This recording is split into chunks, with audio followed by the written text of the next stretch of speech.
This Bass Pro Shops Night Race DFS 2025 edition of the NASCAR Gambling Podcast here on the Sports Gambling Podcast Network is brought to you by Underdog. Underdog's got a brand new offer for new customers. Play just $5 and get $50 in bonus funds when you sign up with our promo code RACE SGPN. Driver, start your engine!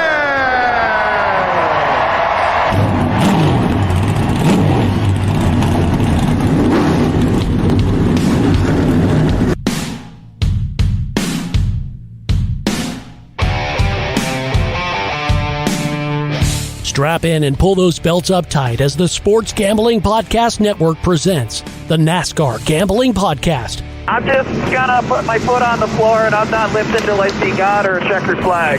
My man. With all the news and the best bets for your NASCAR weekend. We want to thank you tonight for these mighty machines that you brought before us.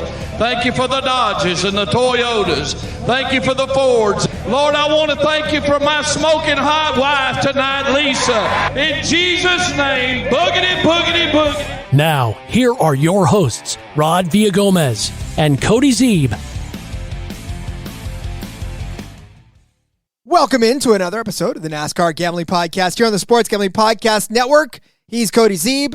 I'm Rod Villagomez, and today we just wrapped up, actually just before we actually hit record, with Truck Series qualifying. Congratulations to Jake Garcia on the pole with Corey Heim right in his hip pocket. But this will be an interesting start to this race, Cody, as all these playoff drivers are pretty much occupying the top 10 spots in this truck race tonight. Yeah, that's kind of how it tends to go. It seems like even the Cup Series last couple of weeks, you've had, at least most of the top 10, 12 are playoff guys, and then some of the other ones sprinkled back in there, but it's kind of how we see it start for the beginning of these races. Heim up there, with Garcia, probably will make pretty quick work of him and maybe run away early. So we'll have to see if anybody else has something for him. We talked a lot yesterday about Riggs and Smith. They're 7th and 8th place, something like that. So they'll got a little bit of work to do. So it'll be interesting. But don't forget, that is tonight, Thursday night. So if you listen to this on Friday, hopefully all your bets already cashed. But that's where we're at. Indeed. And so if you're listening to this on Friday, we're going to throw some bonus Xfinity in for you as well. Obviously, this is the, Cup DFS episode. But as we're wont to do, especially we're waiting for Underdog to get the projections up for the Cup race, we'll just give you some Xfinity bonuses, and we'll stack you with some Xfinity plays that we like in this particular weekend. So it is, of course, the Bristol Motor Speedway, the fastest half mile, the world's last, greatest, beautifulest Coliseum. And there's a lot of fun night races all around. And a lot of action to be had, playoff races all around as well. So we are talking about the cutoff race now for the Cup Series, the second playoff race for the Xfinity Series, and the cutoff race, or is it one more for the trucks? This is the first for the Xfinity. First Xfinity, and there's one more for trucks. I can't remember what I ate for You breakfast. failed your test, Rod. I studied it so hard yesterday. And did. It's, again, hard to keep track of. But, cutoff race for Cup, first Xfinity playoff race, and second truck playoff race of the first round. There you go. So that is what's happening, and that is 1, 2, 3 in a completely different order. 1 for Xfinity, 2 for trucks, 3 for Cup. And again, it makes it interesting because a lot of these guys all have different strategies, especially with the playoff drivers. And, we talked a little bit about it in the Cup Series episode and, of course, the Xfinity and Truck Series. But look, at a particular race like this, at a track like this, the cream usually rises to the top. And these guys that run well at Bristol will run well at Bristol. And it's not very hard to identify those guys either. It could be a chalky race, could be an interesting situation, especially for DFS purposes, because we're probably not going to see too many outside playoff drivers kind of find their way into the top 10. So, we did talk about a couple long shots yesterday, but by and large, it's going to be the playoff drivers occupying most of the spots in the top 10. So it's pick your poison, especially at the top of the board. Yeah, absolutely. And we'll get into it. It'll be interesting. When we talk about the Cup Series sides of things, the last few races here at Bristol have been one driver. And really that driver was Kyle Larson for the last two at least.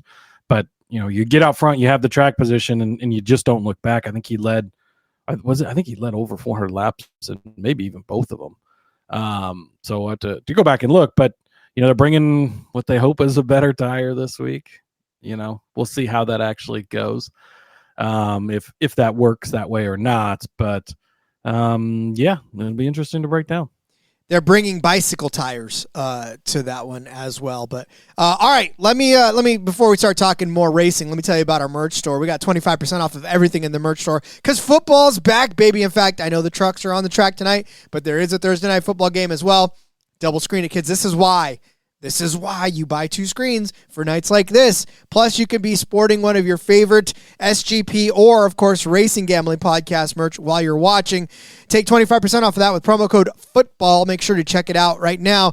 You got great hoodies, great hats, great mugs. We got the Refs Are Terror shirt, the Race Officials Are Terror shirts, all that great stuff from the merch store. So go take 25% off of everything with promo code FOOTBALL.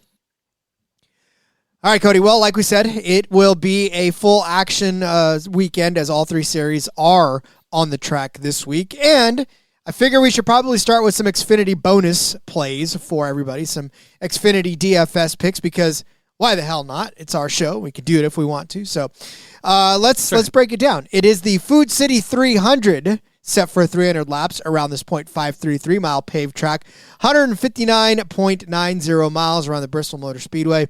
That's a lot of laps in an Xfinity race, Cody, to be led. And we've seen in the Cup Series, at least, that people tend to lead a lot of laps in this race. Yeah, for all 3 races, even tonight's truck race, there's a lot of laps compared to a lot of tracks. It is while it races more like an intermediate, and even in Cup they use the intermediate package, it's only a half-mile track. So the laps turn off very quickly. It's a lot of fast laps. There's a lot of laps led that are out there to be had. So you're going to have to pick those guys that are going to run up front, that are going to get those dominator points.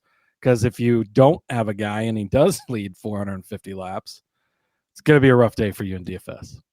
Yeah, and that's the thing, too, identifying which one of these guys. Obviously, qualifying is going to play a huge, huge part in this after. So, obviously, we're going to give you our plays as we always do before qualifying. But, like, if we were to say to you, and if we were to do a Truck Series episode for DFS, I don't know that either one of us would have been on Jake Garcia, but with him on the pole, I know that Heim's probably going to get around it, but Heim hasn't done well on this track, though. Worse. Yeah, but Heim's done. He hasn't finished well, but he has led laps. So they just finished qualifying as we were literally logging on, so I haven't looked at the complete starting order and built any lineups yet. But especially with Smith and Majeski and Riggs starting a little farther back, you're probably going to want to play Heim, but track position is going to be very important in all 3 series. The Cup Series more than the other 2, because we tend to see it be that way most weeks. But yeah, even if it's a guy that we don't talk about, that's one of the bigger named guys that starts up front in the Cup Series, you're gonna have to take a good hard look at him. And I'll even say Kyle Larson's not going to be the guy I talk about. But if he does start on the pole, everybody's going to play him, so you're not going to play him in everything. But you're not playing Kyle Larson, are you, Red? I haven't looked at it. You may be disappointed, but I'll talk about why. I'll talk about why. Why do I always do that? I need to look at these fucking picks before. It's okay, but because we don't want to taint ourselves with, we don't want to make ourselves feel like we have to do something. I like the surprise of what Rod's pick's going to be, and then I ruin them every time. It's true. It's okay. Don't worry about it, man. We're doing this for a long time. I think we can, safely say we're good. All right. Speaking of a long time, we've done this show ever since our beginning, and we've always done this where we've given you our high price driver, our mid-tier driver, and our favorite value driver for the slate, and we will do that for the Xfinity race. Cody, where are we starting with our high price drivers? Yeah, let's check in with the chat real quick. Marcus checking in, says first. Hi Marcus. Always good to see you. He wants to know who everybody's pick to win is. He's always trying to get the engagement in the YouTube, so we love that. He, of course, predicts Christopher Bell is going to win and throws in the championship. So he's really going there for it there. Go Fets Luigi talking Busch, Logano, Cindric, worse thens. Underdog doesn't have lines out yet, so stay tuned to the YouTube. We'll have that stuff later in the weekend. But, yeah. Logano for sure. Bad here. Logano's been really bad here. Busch, I might argue Busch hasn't been good here in the next gen really, though, much. So, I don't know. Well, it depends on what his projection is, though. Yeah, Cindric, you probably won't get a worse than projection on, I'm going to guess. But better than 10. Yeah, that's which I'm not going to take. So John Little says my pre-Q DFS picks: Dinger, Haley, that Jones boy, and maybe Ryan Priest. So you like that? And Marcus saying JGR is very good at Bristol. We'll definitely talk about that today. Well, we talk about JGR a lot all the time, especially here lately. So, all right, Rod, headed to the top of the board for the Xfinity Series race. Stop me if you've heard this before. Connor Zilic. Stop. $12,500. I don't care what they price him at. I don't care if he's the only guy you play in your lineup. How do you not play him? I mean, it's been well documented how great he has been here lately, and not just winning all these races, but he's also led a lot of laps. He's also got a lot of fastest laps, and he's just having massive DFS days. Last week, gave him out. He went to Gateway in that New Way 200 Sauce by Blues Hog. 92.8 points. He started on the pole, 39 fastest laps, led 121 laps, massive DFS day. Portland, 84.1 points. That's pretty good at a road course. Just 49.4 the week before, but that was Daytona, I do believe, right? So even though technically was that Daytona? Yeah, that was. Yeah, that he did. You know, technically he started on the pole. Technically he won. The only 12 laps led in there as they had the driver change and all that stuff. So, but Watkins Glen, 78 points. Iowa, 70 points. 60.7 points. 80.2 points. A nice 69.7 points. 80 points. 52.3 points. 66 points. Like every single week, it's just a lot of points for him. And they're going to keep pricing him up. He's 12,500. Remember last week we were remarking how he was cheaper than Justin Allgaier. It was like, what are they doing? Well, they fixed that. He's now $1,000 more than Justin Allgaier is. So they're literally making you pay for it. But, you know, he went from 11,000 last week to 12,500 this week. But I don't know how you don't keep playing him. Figure it out below him because he's going to qualify well. He does each and every single week. He's going to get to the front quickly. He does each and every single week. He's going to lead a lot of laps. He does each and every single week. He's going to get fastest laps. He does each and every single week. I mean, there's no other than everybody's probably going to play him. So be different in some places, right? But I think you have to play Connor once again. And you might be getting bored of me just continually harping on this, but that's what you got to do. So Connor Zilic, 12,500 is a must play in Xfinity DFS. Yeah, and as much as you want to try to get away from that, cash games, you can't expose yourself to not having something, right? I mean, that's the danger you play if you want to get cute. Like if you really try to do a zero Zilic type of a lineup because you think it's cute. Yeah, that's some GPP stuff, right? Like you want to go take down a big contest, you have to be different in those. That's where you don't play Zilic. Maybe he gets wrecked on lap one and just has a bunch of negative points. And, 70, 80, 90% of people in that contest have him. Now you've put yourself in that small percentage of people that don't have him. That's the positions you don't want to play him in. But even in the big DFS, like GPP stuff, you're probably going to have him in order to win and hit the rest of the guys right. Because the last 10, 11, 12 weeks in a row, that's been the case. So, again, if it ain't broke, don't fix it. And Connor Zilic is literally broke and still doesn't need to be fixed. He puts you in such a weird position in DFS because as DFS people that we sit here and talk about this, it's like you always try to get the clicks, but to be sexy and to give out all the hot picks, but you can't do that with Connor Zilic because he is the hot and sexy pick, and you can't go away from it as much as people want to say, well, that's not easy. It's easy to give out Connor Zilic. Yeah, it is. He makes our job easy, 100% easy. So we're going to take that. And yeah, it needs to be stated because it is that good of a play. So you got to play him, pay the price. That's fine. Nick Fortune checking in. Says, good afternoon, Hot Rod and Sir Sassy Cody. He made sure to capitalize that. He doesn't want that nickname to go away. Fun fact, I don't think it's fun, but he thinks it's fun. He beat me last week in fantasy football by half a point. But not only did he beat me by half a point, Rod, he did it in our Pirate League where you steal anybody on the roster if you win. So I lost, and instead of winning, keeping CeeDee Lamb and probably getting Justin Jefferson from him, I lost, and now I didn't get Justin Jefferson, and I lost CeeDee Lamb. R.I.P. That's a tough way to start the season. So, arg. Yeah, Nick Fortune, you got me there. I'll be out to make my revenge. Well, I don't love that, but I do love Jesse Love. I talked about him on the betting episode yesterday. In that, look, the only difference between playing this and playing Zilich is this is where you are going to have to pivot to try to fit something different into a GPP.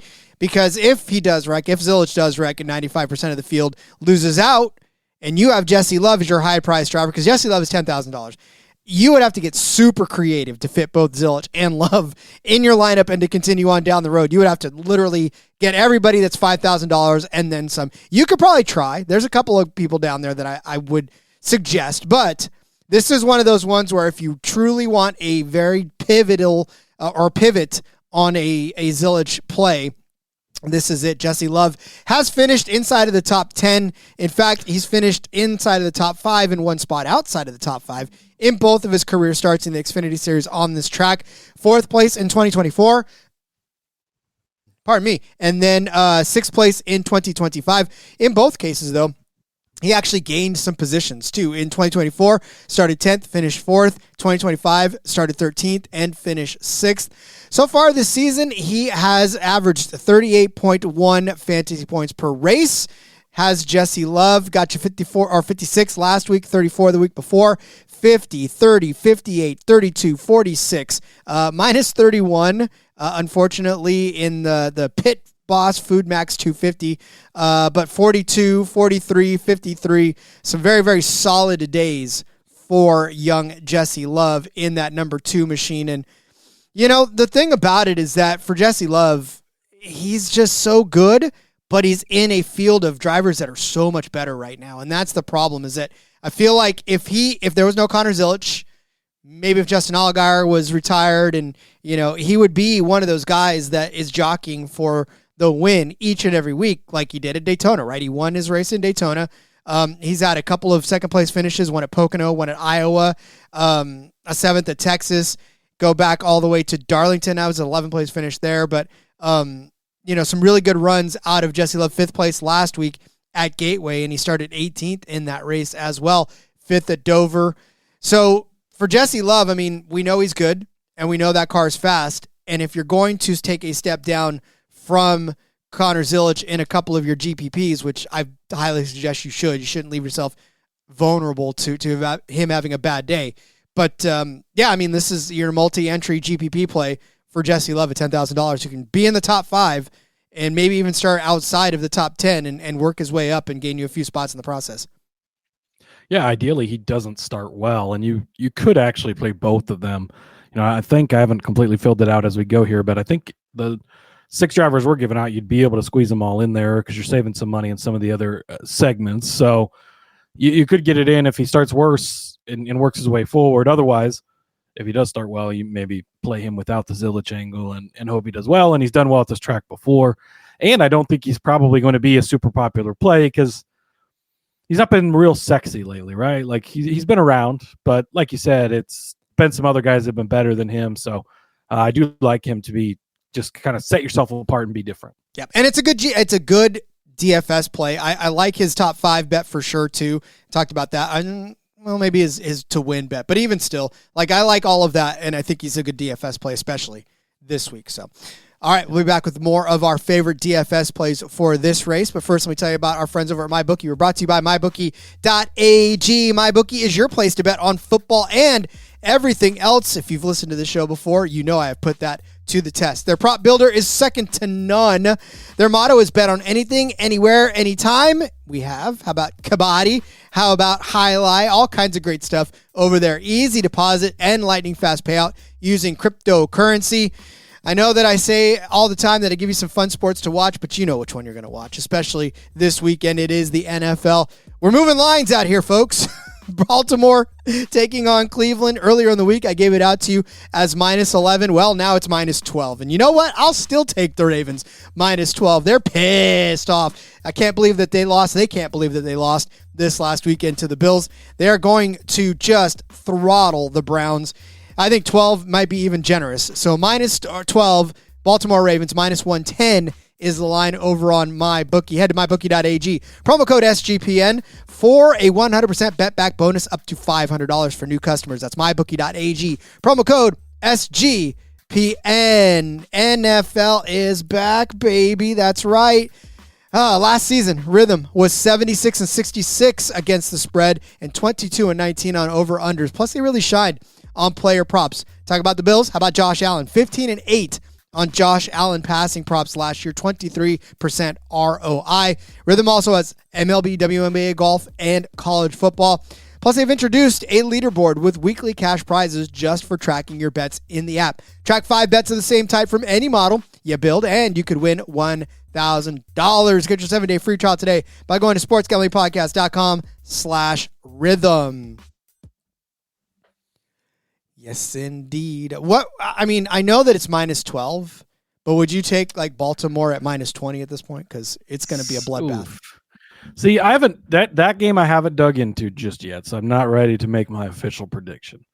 12 in an NF or AFC North game. That's a lot of points, and I think that Cleveland showcased that last week. But Baltimore is going to be pissed off. They're going to want to take their wrath out on them. Joe Flacco, revenge spot a little bit maybe, but yeah. And that game's in Baltimore, I do believe, right? Mm-hmm. So, yeah. Oh wait, no. I think it's Baltimore. It's in Cleveland. Oh, I don't know. I got to look more into it before I can give an official answer, Rod. It's a big number in a division game. Is that one of the games you're previewing, or is that mine? I can't remember who has that. I don't know. We'll have to look. I've dug into a couple of games, but I know that I haven't got to that one. Let's see. It is. It's okay. I'm sure we'll figure it out. I'm sure one of us will do it. Yeah, one of us on the will sheet, which is probably not good. That's not good. It should be on the sheet. Sorry. You know what is on the sheet? Our mid-tier drivers for this Xfinity Series race. And so we take a step down to save you money because we gave you 2 highly expensive drivers at the top. Yeah, we did. So got to save money. I'm actually going toward the bottom side of this mid-tier for a guy that I love and has been doing really well for us really all season, and it's Dean Thompson. You can get him at $6,900, Rod. Nice. Thank you for not falling asleep on me like I did do yesterday. In the Truck Series last year, he was very boom or bust. It was either you were getting a good day from him or you're getting a horrible day from him. Still some bad days sprinkled in, -1 point at Portland. That's a road course. -1 at Iowa. Shit happens, right? If you go way back to Nashville, -6.6. But really, he just kind of delivers you good, solid points each and every week. And it's nothing overly fancy. Like last week, he started 30th, ended up scoring a 16th place finish. So kind of worked his way through the field, had a good day. Even a couple of weeks ago, that's Daytona, a couple of road courses in there as well. But you go back, starts 16th, finishes 10th, starts 20th at Dover, finishes 16th. That was a 31-point day. That's a great day. Starts 35th, finishes 18th, starts 33rd, finishes 14th. So sort of hope he does start bad because then he's going to get you more points in these place differentials because that's what he kind of does on a week-to-week basis. But he's been running really well for you. 16th place last week at Portland, or at Worldwide Technology, St. Louis, rather. The 16th place at Dover. Words are hard. I really like that because obviously that's kind of the closest comp and the track we were just at recently. And again, started 20th place, so didn't even start that far back, but just had a solid, good day for you here at Bristol. Started in 17th, finished in 10th. That was a great day back in the spring for him. He's getting it done week in and week out, really, for Mr. Dean Thompson, a guy we've kind of continued to bring up time and time again. So give me Dean Thompson at a very nice $6,900. Yeah, and for Dean Thompson, too, first of all, the stash plays always. But second of all, for him, he runs the race that he needs to run. He knows that he's not out there to win the race each and every week. He just needs top 10s and solid top 15 finishes. And I think that's where we've really seen him mature, because in the trucks, it just seemed like he was balls to the wall all the time. And to the wall was kind of the key phrase in there, because that's where he was ending up a lot, right? But now he's stepped back a little bit. He's minding his P's and Q's. He's checking off all the boxes throughout the day, and he's not just laying it all out there and wrecking all the time. He's getting what he can get, and really been outperforming where that car has typically performed in previous years. So, I think he's done a great job of kind of maturing in that area and just delivering us good, solid results. And that's what we need. We don't need him to go win this race. He's not going to win this race. Just go out and move from 20th to 10th or whatever the case might be, have a strong day, and he'll pay off at this price. Speaking of winning races, the next guy on my list wants to win one so he can move himself from below the cut line to moving on to the next round. May not happen, but at least I'm hoping for a good day out of Harrison Burton. Harrison Burton comes in at $7,500. He's my mid-tier driver, and look, here's the thing about Harrison Burton, right? Barely made it into the playoffs because of just a horrendous day by both Burtons, to be honest with you. And honestly, he barely made it in to hang on. He is the last guy that made it in that's not Austin Hill that lost all of his playoff points. So Harrison Burton, 3 below the cut line right now as it stands playoffs-wise. And, like we said, these playoff guys tend to run around the front, and they tend to be part of the top 10 of the mix by the end of the day. And I think that's Harrison Burton needs that kind of a day and better, obviously, and he needs to beat some of these other playoff guys if he wants to stay in contention, because it's a very, very loaded field at the top with Connor Zilisch just dominating everybody with 59 points. Justin Allgaier with 30, Sam Mayer 11. So this is where it starts to get into the tic-tac territory for a guy like Harrison Burton. Love +8, Jones +8, Smith +4, Sanchez +1, and Taylor Gray right there hovering with Carson Kvapil on the playoff bubble line with nothing, no points. But man, how much would you need Harrison Burton to have a good day, right? He definitely needs it, and I think he's going to get there. This track has not, it's done well for him when he's a Gibbs racer in the early or the late 20s. 2019, he finished 10th here. 2020, 4th, 7th in the next 3 races. The spring race wasn't good to him. He started 10th and ended up finishing 26th in this 25 car.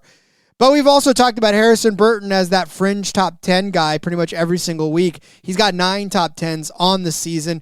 And as I always parrot to you, and I always tell you, do the sorting, right? Not just by salary, but by fantasy points per race. You will find that of the full-time drivers that have done all of the races, Harrison Burton actually winds up inside of the top 6 in that one. It goes Connor Zilisch, Justin Allgaier, Jesse Love, Sam Mayer, Brennan Poole, and then Harrison Burton with 32.2 fantasy points per race. So he is a guy that consistently scores you points no matter what track style, no matter what happening or what's going on around him. He's consistently scoring you at least 32 points per race, $7,500. I think that's a really good return on your investment there.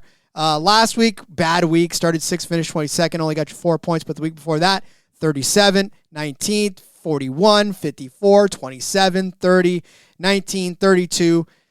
So you got a floor of something that you may not want, but a ceiling of at least somewhere in the 35s to 37 range. And I think that's a comfortable and a good price or a good return on $7,500, especially for a playoff guy who needs all the points he can get so he can assure himself a chance to go in the next round. Yeah, and like TK said, it has been a good year for Harrison. Good to see him in that drag that AM Racing team into the playoffs, which is an amazing year considering last year for them. It's really shown when they've put good drivers in there. Brett Moffitt a couple years ago had a great season, and then Harrison this season has had a great season as well. But yeah, you like having a Cup guy that's now back down in the Xfinity Series, kind of a veteran of the sport at this point in time, even though he's still a pretty young guy. At a track like Bristol, he knows how to handle this place. His dad was really good at this place as well, so knows kind of some of the tricks and keys to it. He's a guy I've been on a lot this year, not as much lately, but he's a playoff guy, so it's worked out for us a lot. So I really like Harrison this week as well. Indeed. All right. Well, we've given you some expensive folks. Let's give you our value folks. Cody, who is our value driver for this slate? Yeah, so I'm going to jump way down here. Initially I had Josh Bilicki in the dock, 5,100, but I've talked about him just about every single week in the Xfinity Series. At this point, you can play Josh Bilicki. I still endorse him fully, but I wanted to highlight somebody else, and somebody else that's even cheaper, actually. That could be another good play, and this might be a good week where paying up for Zilisch at 12.5, you're going to need to find some cheap guys that are reliable. And Joey Gase is a guy that's pretty reliable. He's only $4,800. But as you look back through his log, he's not started every race this year. He's kind of cherry picking where he's starting, and it's really showing out. He's got one race where he scored just 4.5 points. Outside of that, it's been all pretty good runs for him. And main reason he's not starting well, that race, he started in 4th place. That's why he didn't score very many points. But otherwise, he starts 38th, 25th, 33rd, 36th, 34th, 37th.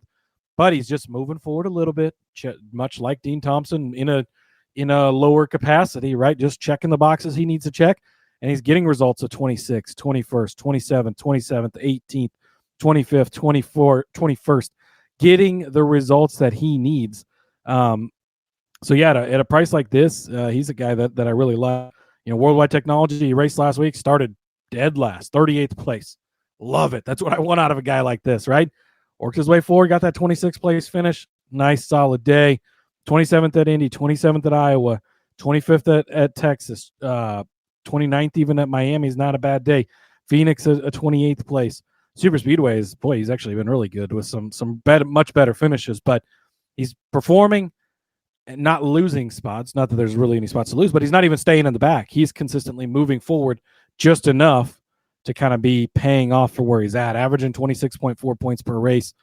So yeah, Joey Gase at 4,800, a very good punt play, if you will, as you're trying to top heavy your lineup with some of these more expensive guys like Azilichu.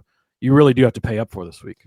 Yeah, no, I love that. Now I was going down the bottom of that list, and I was like, I like, but you know what, Cody, I got to jump back in the pool, man. It's still hot here in California.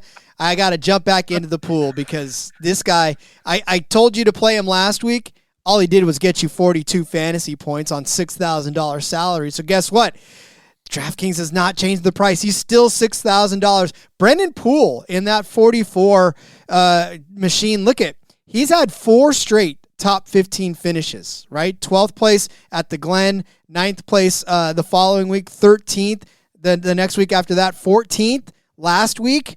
I mean, look, and what makes it even better is that he's had starting positions of 31st, 12th, 28th, and 27th, still finishing inside of the top 15, giving you fantasy points like 42, 45, 38, 50, 25. I mean, look, I'm not all that great at math, but I will say that it's very nice to see a guy like Brennan Poole scoring you so many fantasy points. And again, I always harken back to if you just go by the fantasy points per race, he is 5th overall in active drivers in fantasy points per race average. Like, we're talking 5th to guys that are let's see, let's scroll through some of these guys that he's better than. Harrison Burton, we just talked about. Dean Thompson, we just talked about. Carson Quapple, Sammy Smith, Christian Eckes, Daniel Dye, Ryan Sieg, Brandon Jones even, Taylor Gray even. I'm just telling you, when you look at the guys that he's better than, your jaws dropped. You're like, oh my God, how did that even happen? So, like I said, I'm jumping in the pool again. I feel like this is another solid day for him. Earlier this year in Bristol, not good. He crashed out of that one, but I've read to you the last few finishes of this. It seems like they've turned this around in the 44 car, and $6,000 is not a high price to pay for a guy that's going to get you at least 30 some odd points in fantasy production. Because like Cody said with Joey Gase, I want him to start in the low 20s or the high 30s. Like, that's where I want, because I know that he's going to drive that car up to a nice solid finish, because he just does every single week. Average start of 26.0 this season, average finish of 18.2. So again, he's gaining you at least almost 10 full spots on the day every time he takes the track, and that's good in place differential, and it's good in finishing position. So for $6,000, I think it's a fine investment on a pool again, and go cool yourself off one more week. Yeah, enjoy the pool before it gets too cold out, Rod. I have no rebuttal to this. I think he's also a great play. There's plenty of good, cheap options, and if you kind of notice, usually it's these veteran guys, been around a long time. They know what they're there to do. They are under no illusions that they are going to have a winning car or a top 5 car, or most of the time a top 10 car. They are aiming for 25th place finishes or 15th place finishes in pools, world. So that's what they're aiming for, and that's what they're good at, and they are just building those blocks, and that's what you need with guys like this at these low prices when you're trying to shove all the guys in at the top of the board. Indeed. All right, get out your pen and paper. We're going to go over our plays for this Food City 300. Cody started you off with Connor Zilic at $12,500 as his high-priced driver. I said Jesse Love at $10,000 would be my high-priced driver. Cody gave you Dean Thompson at $6,900 as his mid-tier driver. Nice. I gave you Harrison Burton at $7,500 as mine. Cody gave you Joey Gase at $4,800 as his low-priced driver. I said Brennan Poole at $6,000 is mine. All right, come back with some Cup Series action for the DFS world, which is why I know you're here. But first, let me tell you about Underdog Fantasy. Underdog is also a great place to play fantasy pick'em, where you can win up to 500 times your entry. Simply pick higher or lower on your favorite player's stats. It's got a ton of sports available to you. And again, like you know, I've given you a ton, but this is where they're playing with us, guys. Deebo Samuel, I've given him out every single day this week because I do love me some Deebo Samuel, and so do the Washington Commanders. But we started off with 3.5 rushing yards for Deebo Samuel.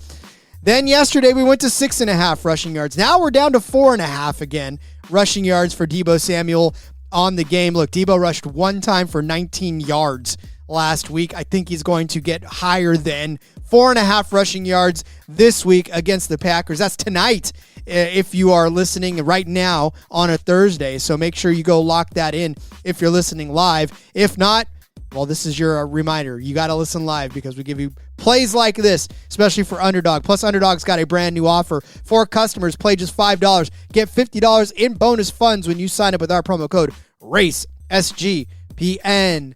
We're also brought to you by Novig. Novig is America's #1 sports prediction market. Since Novig is an exchange, you know you're getting some of the best prices in the market. Novig is available in 35 or more states. Download the Novig app and get $50 when you spend $5 if you use our promo code SGPN. Get in on the action with Novig, promo code SGPN.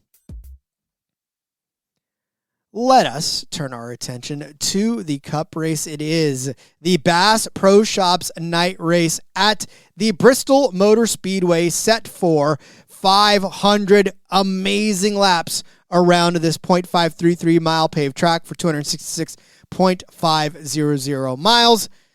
Cody, this is where we're going to have a little bit of probably a disconnect, but I'll have to have you listen to my point as we break this down. No, I'm actually probably going to agree with you more than you think that I will agree with you. Perfect. So we'll go with that, and I think everybody knows where that's going. But we'll start with my high-priced driver first because that's how we roll, Rod. And to no surprise, I'm going to head over to the JGR camp, and I'm going to take Denny Hamlin, $11,000. Look, he's been on an absolute tear here lately. He is not even the highest-priced guy on the slate. He's the second highest-priced guy to one Kyle Larson, but he's been on fire, especially on the ovals, down the stretch here, having a hell of a season. We all know what he's been doing, right? And he's been really fucking good at Bristol, really throughout his entire career, especially, though, in this next-gen era. Ran second place here in the spring. He didn't lead any laps, which you're going to need in DFS. And you know, to the Kyle Larson point that we're about to have the conversation here in a minute, he led a lot of fucking laps here. He basically led all the laps, and so nobody else had laps to lead. But Denny Hamlin ran second place to him all day long. Now you factor in the Captain Shook angle, which I do factor into my current predicting in NASCAR, and that vaults Denny Hamlin to the top spot. So you love to see that. Run second place all day. Easily could have led some laps. If Goodyear does hit this tire and it wears more, that just raises the bar for Denny Hamlin more and more, like it did in March of 2024, where he led 163 laps when we did have that tire gate race where the tires were crazy insane. There's nobody in the field that helps more than Denny Hamlin, who's already a driver at the top of his game in current form right now. Everything is great. So second here in the spring, ran second all day long. Fourth here in the fall last year. So yet another good run. Then I talked about leading 163 laps in March of 24. September of 23, led 142 laps. He won that day as well. ninth place in the other running here in the next gen era, but he's had good races here throughout his entire career. He's won 2 of the last 4 races here, 4 top 5 finishes in a row. He's going to be a car that finishes near the front. He's going to be a car that's running near the front. Oh, by the way, he's coming into this race with no pressure. He's locked into the next round. He can just go out and do his thing. His thing's been pretty damn good here lately. Of course, coming off of the win last week at Worldwide Technologies there in St. Louis. Had a pretty good run going at Darlington with the 7th place finish. But you go back to some of these other recent ovals we've had, places like Indianapolis where he finished 3rd, Dover, closest comp track to Bristol, led 67 laps, won the race there, all in on the number 11 car, Rod. $11,000. Give me James Dennis Allen Hamlin.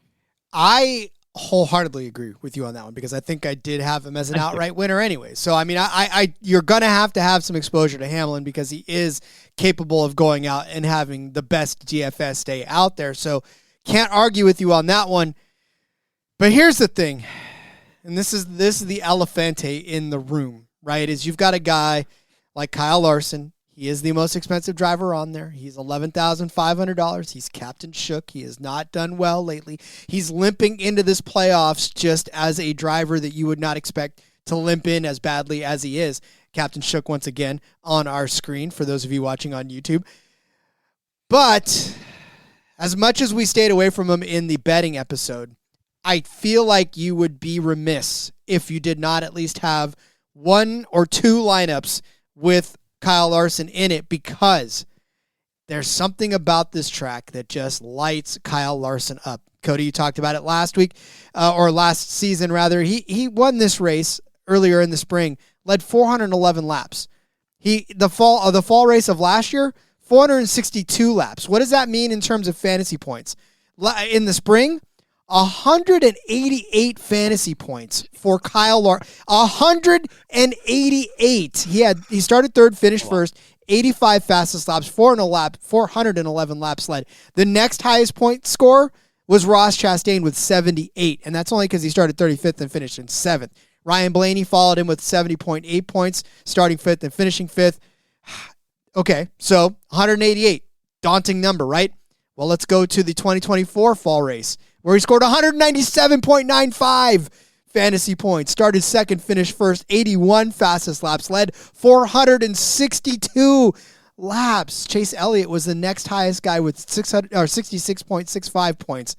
I mean, I'm not even going to sit here and bore you with the rest of the stats for Kyle Larson because they all sound the same, right? I mean, obviously, he had a couple of the spring of 2024, 55.95 points, started 10th rather, finished 5th, 16 fast laps, only led 19 laps that day.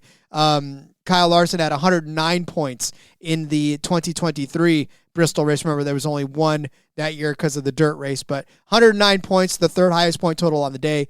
20 laps led, 64 fastest laps, started 36th in that race, ended up finishing runner-up. Kyle Larson got you 66 points in the 2022 race. So you're of one of 2 camps at this point. You're I'm never touching Kyle Larson again in any way, shape, or form, or... That should not be a camp, by the way. Yeah, I agree. I agree with you 100%, but there are folks out there, I've seen the Discord, I know exactly who I'm looking at. I think some people might think that I am that person too, Rod, and that's not the case. No, you have to be responsible with how you do it, and this DFS is a responsible way to get in on Kyle Larson because if he comes out and scores 6,000 fantasy points on the day, you are absolutely thrilled. But if he doesn't, then you have another lineup somewhere that's not got Kyle Larson in it, and you're not exposed like you are in a betting aspect where if you got a top 5 on him and he finishes 6th, you're toast. Right here in DFS, if he comes out and gets you 188 points, you're fine. If he gets you 66 points, you're disappointed, but you're probably still fine. There's a more the cushion for your fall is greater with DFS than it is with betting. So I like Kyle Larson in this spot, even though it's scary. Yeah, so I have a lot of thoughts here. I've seen a lot of Kyle Larson love this week. I've personally had some Kyle Larson hate.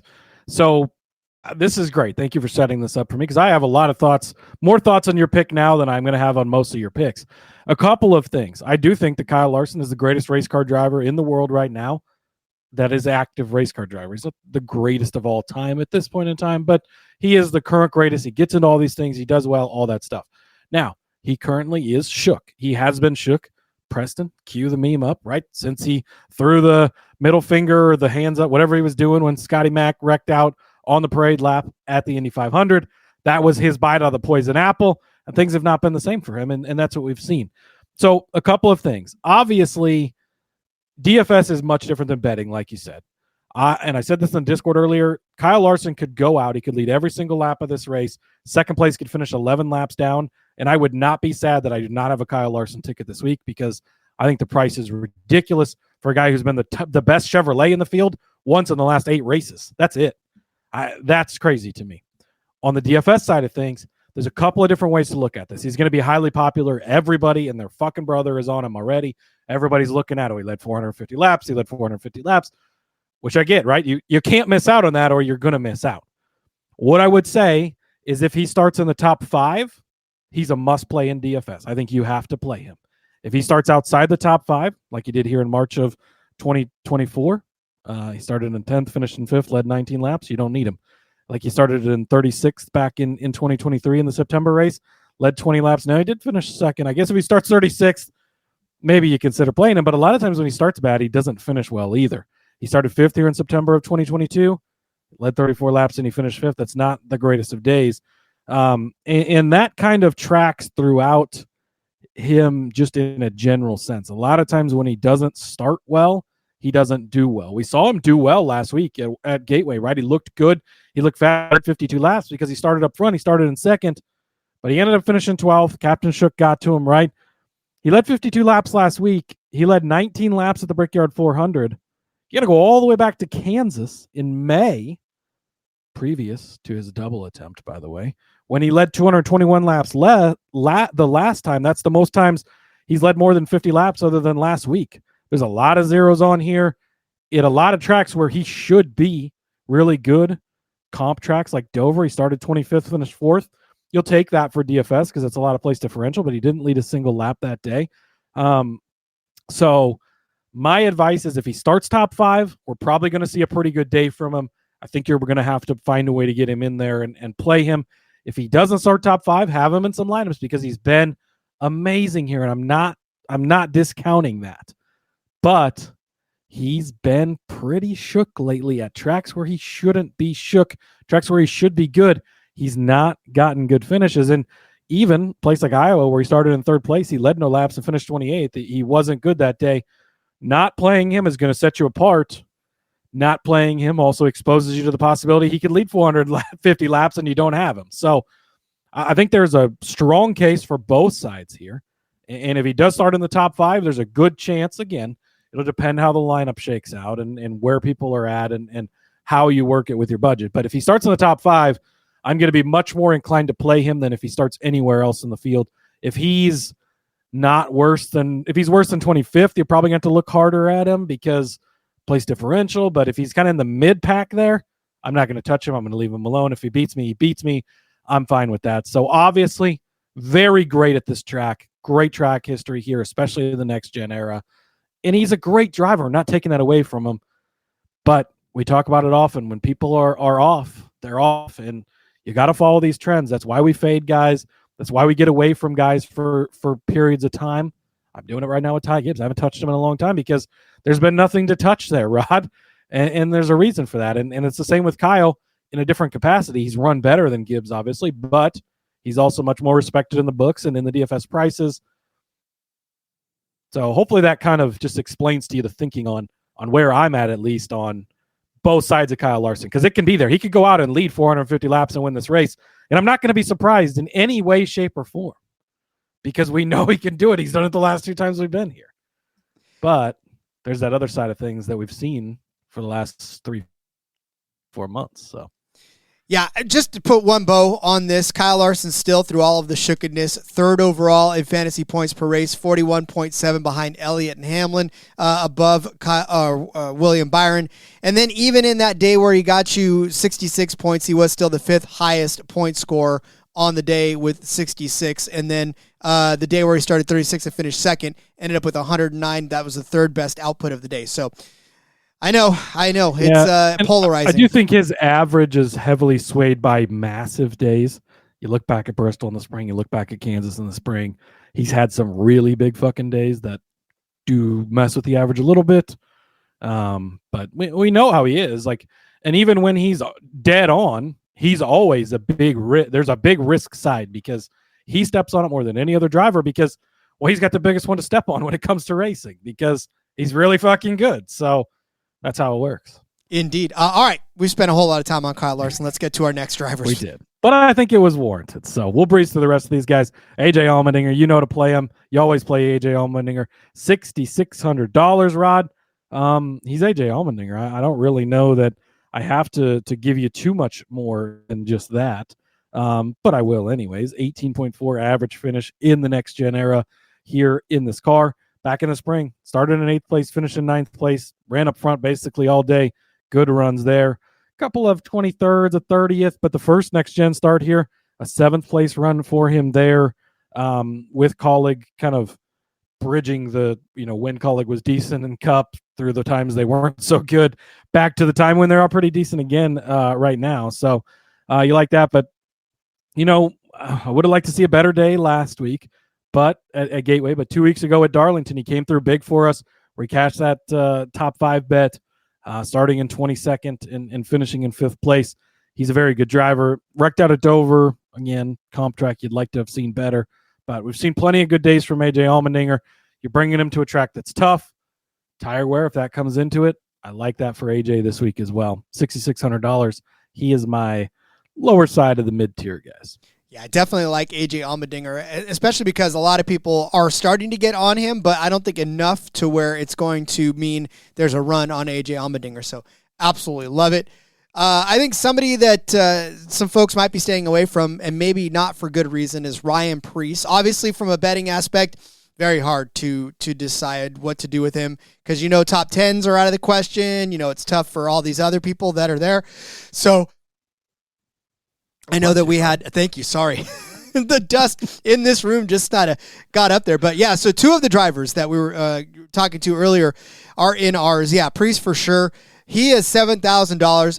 He's 7th overall in fantasy points per race this season as far as the average is concerned, 35.3 overall. What's he done on this track? Well, in the spring, he got you 36 fantasy points, started 29th, ended up finishing in second, 9 fast laps on the day. It was actually the 14th best fantasy point output of the day, which again, for a guy that's the price that he is, right, at $7,000, you'll take the 14th best on the day for that. How about in 2024 in the fall? Ryan Preece finished with the 7th overall best score, 46.7, started 14th, finished 7th, had 6 fastest laps. The spring race of 2024, Ryan Preece was the 13th best fantasy point scorer on the day, 41.35 points in that one. And then Ryan Preece was the 11th overall best scorer in the fall, or in the only concrete race of 2023, where he got you 37.35. All of those days, right? Those are all of his pretty much track history on this track overall. And all good, solid fantasy days for a $7,000 price. You're talking 30, 40, 50 points in some cases. It's just a nice solid day for him. And he does that for you all season long, which is why he's remained consistent. He got you 49 points last week, 38 the week before that, 48 the week before that, 2 on the Cookout 400. Unfortunately, that was not a good day for him, but 34, 69, 65, 16, 39, 37, 19, 41. Some pretty solid numbers from Ryan Preece this season. Betting makes you want to pull your hair out. DFS wins you money. Yeah, I like it. I got no argument. RFK we've seen be really good in the next-gen era here. Chris Buescher's gotten the win here. Brad Keselowski has run really well as well. So Preece has been a little bit quieter than he was earlier on the season, but still been strong. So no arguments there. I'm going to stick in the Ford camp, at least for now. They're going to be Chevy team next year, Rod. But I'm going to go over to a Haas factory team and jump on Cole Custer as my cheap driver, $5,100. And I was looking at the bottom of the board here, trying to find guys, and I was like, man, Cole Custer is pretty cheap for what he is capable of doing for you, and that's just having a solid day, much like a Joey Gase we talked about earlier or a Josh Bilicki. He kind of just goes out and runs his race and has good days. You don't really get many negative point days from him. It's just pretty solid. Last week at Gateway, starts 29th, finishes 27th, 17 points. You'd like a little bit more, but the consistency's there, and he's got some upside. Daytona, obviously, 68.1 points was a great day. You're not probably going to get that, but Brickyard 400, 32.5 points. You can have good days like that. 23.5 points, 54 points from him. You go back 34.5 points. He's had some pretty strong days, and he's just a guy that's not going to qualify very well. It's probably going to be late, back. What am I trying to say? The back of the 20s? I don't know. Okay. Late 20s. He's going to be in his late 20s. How old is Cole Custer? He looks like he's like 50, but definitely not late 20s. Yeah, not late 20s, but he's going to start in the late 20s, Rod, and that's what we're looking for. And then he's going to finish mid to front 20s, and that's kind of what you're looking for. Does have a little bit of upside potential here. Last fall in this very race, he finished 11th place after starting, or finished 8th place rather after starting in 11th place. That was a great DFS day there. His other results, it's a mixed bag, but 29th, 28th, that's kind of what you expect. In the spring here, started 33rd, finished 29th. It's a decent enough day for a guy this cheap. You're not getting a Cody Ware or a Chad Fincham. Is Fincham, I don't remember if he's in the 60. I think he's in the 66. Like, is that car going to hold up? Is it going to get there? Custer's at least got a little bit. It's not much, but a little bit of an ability to move that car forward and have a decent day. And the upside of finishing in 8th place like he did last year. Obviously, that was with Stuart Haas, but also in their swan song, things were winding down. Now he's the only guy over there. And I get the, switching from Ford to Chevy, some stuff's going to be shut off, but do we think they're getting a lot of Ford info before? Probably not. Anyways, might not be much of a difference. So give me Cole Custer at $5,100 for a cheap guy. It's going to have a decent day for you and has upside of an 8th place finish like he did here last year. Yeah, for Cole Custer, you really just are hoping that he finishes, right? And finishes somewhat close to where he starts and maybe gets you a few spots up in there. But yeah, I like it, especially as a punt play, because there are going to be a lot of expensive guys that you want to fit up there. So can't hate that one as well. I am going to go to Justin Haley, $5,700 rather for Justin Haley. At $5,700, if he got you 37.8 points like he did in the spring, you would be very happy with that output. I talked about Ryan Preece, right, being the 14th best point scorer that day.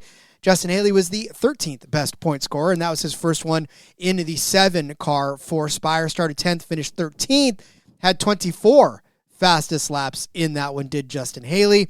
And then the race before that, he finished with the 19th most points, 26.7, which again, when you're talking about these guys in the $5,000 and $6,000 range, to finish in the top 20 as far as fantasy points scored, you like that. That's actually a pretty decent day. Justin Haley, the 12th highest scorer in the spring of 2024, finishing one spot better than Ryan Preece, who we just discussed, 43.7 points that day. Started 32nd, finished 17th, had 6 fastest laps. Justin Haley lost you points in 2023, so throw that one out. That's the outlier, right? But Justin Haley got you 39.8 points, the 13th most points in the 2022 Bristol race. So somewhere in the top 15 in all but one of his, 2, but in the top 20 of the fantasy point range in those races for Justin Haley. And at $5,700, you really, really like that. We know that Spire's been pretty fast lately. We know that there's drivers that are being touted, but Justin Haley's just been quietly getting it done for you on a fantasy point, fantasy points wise. And I think he continues that streak this week and gets you another nice day there at Bristol. Not a guy I want to say good things about right now, but I won't argue with you, Rod. I know. He's a lot like other drivers in my book that I don't ever want to say anything nice about. So, all right. Get out your pen and paper. We're going to go over our DFS plays for this Food City night Bristol race, this Bass Pro Shops night race. Food City is the Xfinity. It's the end of the week, Cody. We have reached it. We have reached the point where words Food become City, hard. also the spring race for Cup. So Yeah, see? I'll give you a break there. Thanks. I don't want to be labeled as somebody who doesn't know. Food City's been one of those that's like, I remember playing like the 2003 video game, and like it was the Food City 500. It's been the Food City race we don't have a lot of like race title sponsors that have stayed the same. Honestly, I don't know that I can think of one that's, I mean, Coca-Cola 600, obviously. Yeah, Save Mart has always been kind of the Sonoma thing. But even, big races like the Coke Zero Sugar 400 was once the Pepsi 400 for a long time. Some of those ones have changed, but Food City been around a long time. So I think Food City's a grocery store. We don't have any up here. It is. But I'm sure it's a great grocery store. I'm sure it is. I will find one and shop there when I'm in the area. All right, get out your pen and paper. Go over our DFS plays. Cody started you out with Denny Hamlin at $11,000 as his high-priced driver. I said, go ahead, take the bite. Take Kyle Larson, $11,500. You're going to have to in some capacity somewhere. Cody gave you AJ Allmendinger at $6,000 or $6,600 rather as his mid-tier driver. I gave you Ryan Preece at $7,000 for mine. Cody gave you Cole Custer at $5,100 for his low-price driver. I gave you Justin Haley at $5,700 as mine. Cody, trucks have already wrapped it up and getting ready to put themselves on the track in a couple of hours. Xfinity next day, and then, of course, Saturday night under the lights for the Cup. Yeah, don't forget, Cup Series Saturday night, Xfinity Friday night. Obviously, if you're listening to this live, the truck starts in like less than 2 hours. So get those lineups in. I'll be, actually, as soon as we're off here, I'm going to go head over to DK and send out the Truck Series invitation for everyone in the Discord so you can get in and build those Truck Series lineups now that the regular lineup is set. Indeed. All right. Well, then we will see you next week as we bid you adieu for a fun weekend of racing at Bristol. And until then, everybody, let's have some fun and build some great lineups. Yeah, looking forward to Christopher Bell week next week in New Hampshire, Rod. Cannot wait for that. So, best luck to everybody this week at Bristol. Enjoy all the racing. Enjoy all the football. Enjoy. It's just a beautiful time in sports right now. Gotta love all of it. Best luck to everybody. Follow me over on the X Rod at Husker_Zeeb. Article after article after article coming out. I got the college football upset parlay article out. NFL props articles out. Preview for tonight's Thursday night football game is out. Ton more previews coming out. Ton more all sorts of content coming out. So check it all out over there at Husker_Zeeb. Like, subscribe, thumbs up, 6-7, all the fun things the kids say. And we'll see you guys next week. Two things Cody told me he didn't do well when we first met. Podcasting and writing. Two things that Cody is crushing right now. Not do well. I didn't do at all. That's true. That is very true. But two things Cody is crushing right now, podcasting and writing, so make sure you support him as well. Follow me on Twitter at RJ Villagomez. Link in the bio to all the stuff I've got going on, whether that includes the game previews and, of course, in between media. Go check out Seth and Elliot tonight or already up on their YouTube channel as they break down Bristol for you as well. Back for New Hampshire next week. So until then, good luck, everybody. Love you all. And let's go racing and let it ride. Broken, eyes cry till there's sun.